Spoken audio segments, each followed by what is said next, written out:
Okay, family. So I figured what I would do, just a little quick topic. I wanted to touch on a little history on this one.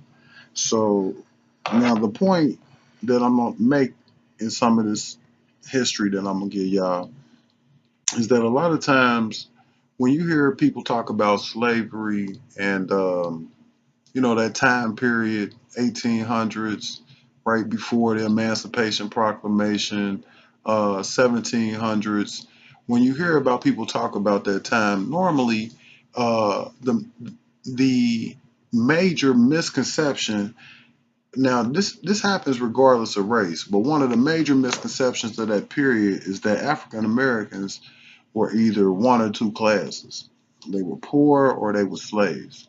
So the intentions of this, I guess you could say, uh, I don't know, blogcast, whatever it's called. But the intentions of this is just to show that during that time period, there was a lot of people, a lot of black folks with wealth. So, show, give some examples of these black people with wealth as well as how they gained that wealth during the time that chattel slavery was legal. So it's you. So well, I'm gonna just go right into it, family. So I just want to give y'all that little intro as far as let y'all know what we talking about. But on this one, I think I want to just try to knock down some of the misconceptions that's out there about that time. And the point will be that when really properly looked at um, in the correct historical context, that period of slavery, black folks can really look back and be proud, amazed. It's some stories in there, so I'm gonna just share some of them with y'all. So now I'm gonna take y'all to 8 years before the Civil War. I guess that period is called antebellum. So we're gonna go to Rusk County, Texas, in 1853. All right, it's an individual named Julian S. Devereux from the Monte Verde Estate, like I said, located in Rusk County, Texas. Now, there was located a dozen field hands had used their evenings and weekend to plant their own cotton. So now let me just stop right there. So keep in mind, you hear people, when you hear about slavery and picking cotton and the different crops that was sugar plantations, tobacco plantations, but just to get this point clear, these individuals were planting their own cotton.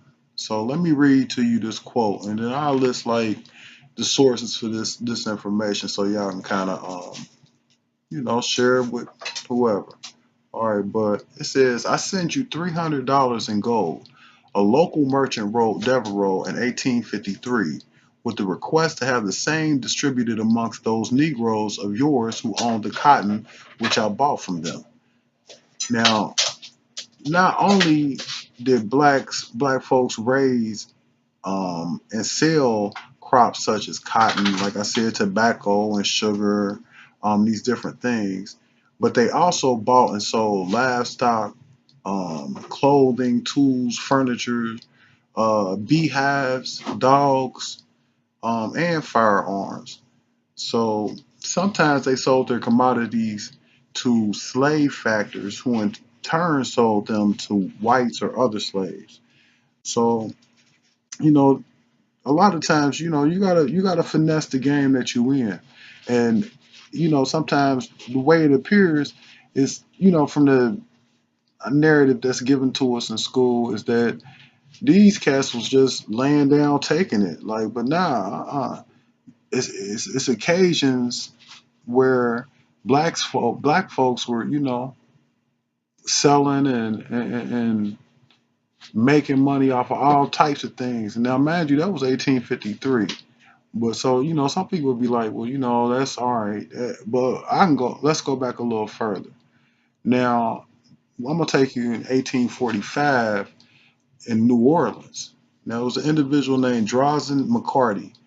He ran a highly regarded dry goods brokerage firm in the city, and Drawson's brother-in-law, merchant and exchange brokers Bernard and Albie Sully, were described in an R. G. Dunn credit report as very wealthy, estate worth from 250 to 300 million. Equally impressive were the ascents of the undertaker Pierre Cazenave, who between 1850 and 1870 increased his annual income from 10,000 to 40,000, and Taylor Francois Lacroix,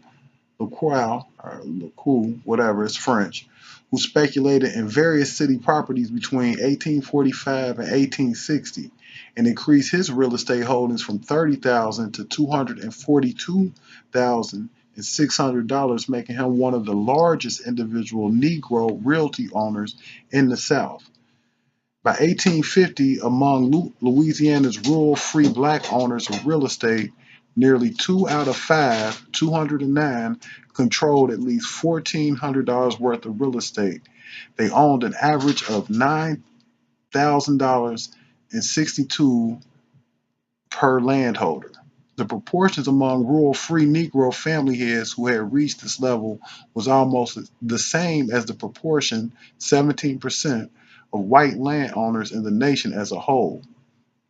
So now, this is in New Orleans, and this is, 1850. This is 14 years before the Emancipation Proclamation was, I guess, signed or whatever. So now, 14% of the landowners in the nation at the time were white. And you could see these same stats, mirrored there in New Orleans. So now let me read this about this individual here. Okay. Now, one of the earliest individuals in Louisiana history with wealth was Marie Theresa Coin from the Congo. In 1767, Marie, already with a child named Augustine, married Claude Thomas Pierre Medior from France. A year later, they would have their first children together, a set of twins. Coincidentally, the same year the United States gained her freedom, 1776, Thomas would purchase freedom from Marie, Augustine, and their twins. Years later, Marie and Medior broke up, but not before fathering 6 children. Marie stayed in Natchitoches and worked the Melrose plantation. Claude Medior left for her. He then moved to New Orleans, left for France, and married a French woman. Marie, Augustine, and 2 additional sons born to her after the manumission were half of the free, non-white population. By 1786, she had 8 children: Augustine, Pierre, Joseph, Dominique, Francois, Toussaint, Louise, Marie Suzanne, and 4 of whom were still enslaved. From the money and the land that Meteor gave her, she started a plantation. The first crop was tobacco, and in 1792 she was shipping 9,900 rolls to Cuba for cigars. She also produced indigo, manufactured medicine, and the major source of her income came from hunting bears and fowls. All this was done with the help of her older sons. She tried for 9 years to free her other children from slavery, and in 1815, when Meteor died, all her children were freed. In 1816, written church documents showed that she had 12 servants, some family members and loved ones, but local tradition credits her with many more. Marie Theresa now had 3 plots of land estimated at 11,000 acres. She was now in her late 60s and completely turned over the plantation to her children. Marie Therese Coin died sometime in the spring of 1816. According to some estimates, in the 1830s, African Americans owned 32,000 acres of land valued at 184,000, and by the 1860s, those numbers doubled. So now, just to let y'all know real quick, you will hear people say that black folks owned other black folks, that they owned slaves. But what they don't know is that those black folks really were going through a process of freeing those individuals. So a lot of times, oh, but black folks own slaves too. Like now, if we talking about in West Africa or East Africa, all right, fine. I think, it's a couple of counts of that where, it's not even up for debate. But when we talk about North America, I would challenge someone who would say that black folks own slaves. I would challenge them to show me any accounts in history where these black folks who were quote unquote slave owners um, lynched their slaves, raped their slaves, separated the families, um, quartered the slaves, if that's the term they want to keep using. But I would challenge them to find any account of a black person raping another black person during the 1800s that they considered their property. So I just wanted to share that thought, I should say. But okay, so now let's move on. To 18, we still, we was with Maurice Therese Coin. We was, 18, early 1800s, 1700s, late 1700s. But let's move to 1854. And mind you, that was in Louisiana with Maurice Therese Coin. But now let's go to California because I don't want it to seem like we only talking about one part of the United States when I'm saying that black folks during that time of the 1800s to the 1900s had a lot of money.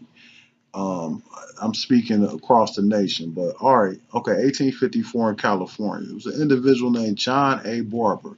He was born of free parents in Nantucket, Massachusetts in 1834. He came to California in 1854 and entered business as a contractor and builder. He won for himself a worldwide reputation as an orator and an agitator. Barber was involved with others in drawing up many petitions sent to the legislature on behalf of blacks and was the Grand Marshal of the procession commemorating the adoption of the 15th Amendment. Hmm. In 1859, he was a speaker at the Grand Jubilee of the colored population of Tulum County.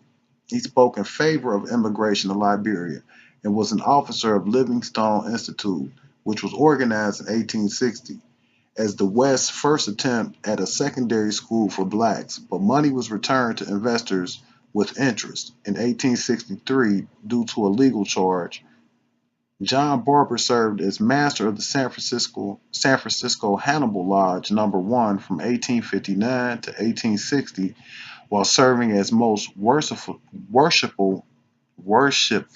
Grand Master of Prince Hall Masons from 1859 to 1862, and again in 1864 to 1866. Now, let me just insert this real quick. Now, he was a proponent of black folks going to Liberia. Now, this is just my thought.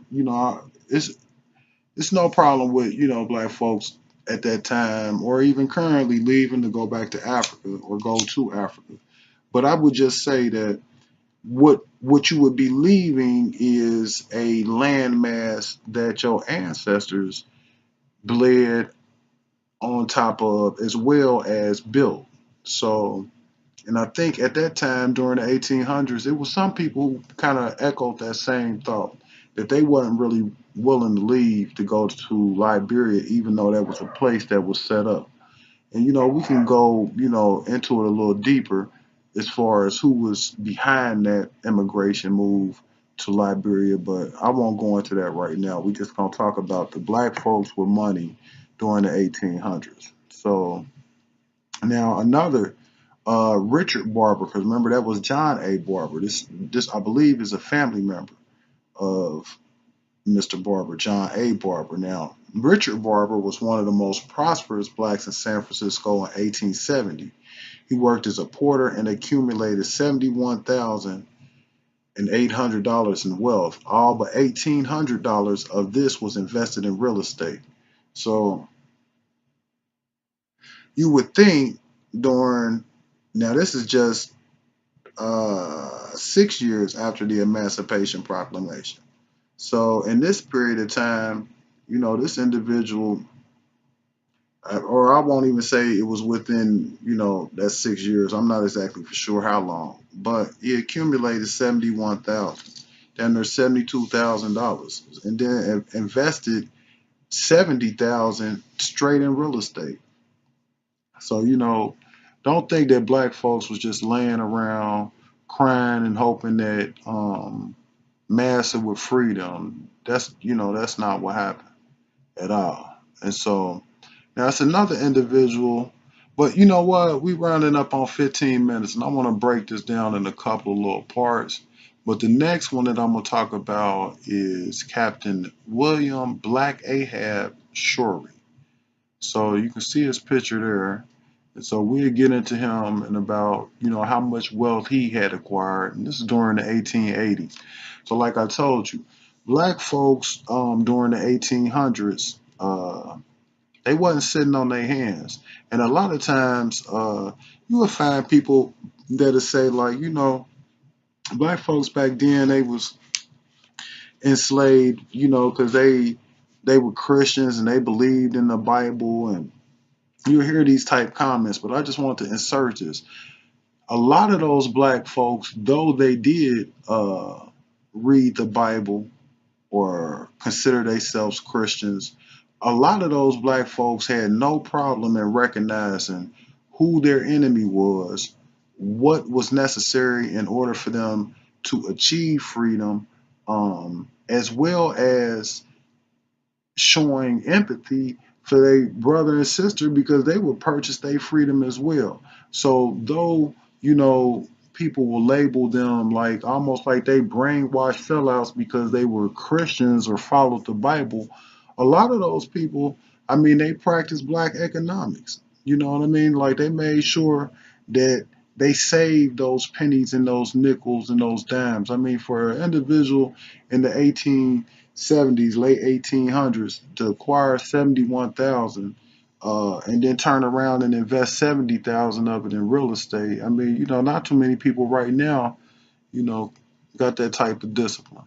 So I'm gonna leave that alone for right now, but I got a couple of others. I mean, this I got another at least 20-minute segment for y'all. But I just wanted to share that information just to try to change the narrative because yeah, we were in a situation that tested us. But if we look back on that in the proper context, to see that we still standing is such more of a story that needs to be told than just the abuse and the different massacres that we went through. So, that's just a little piece of it. Black wealth in the 1800s. So I'm gonna drop another one like quickly, but I just want to put that out there and let y'all check it out. So, all right, peace.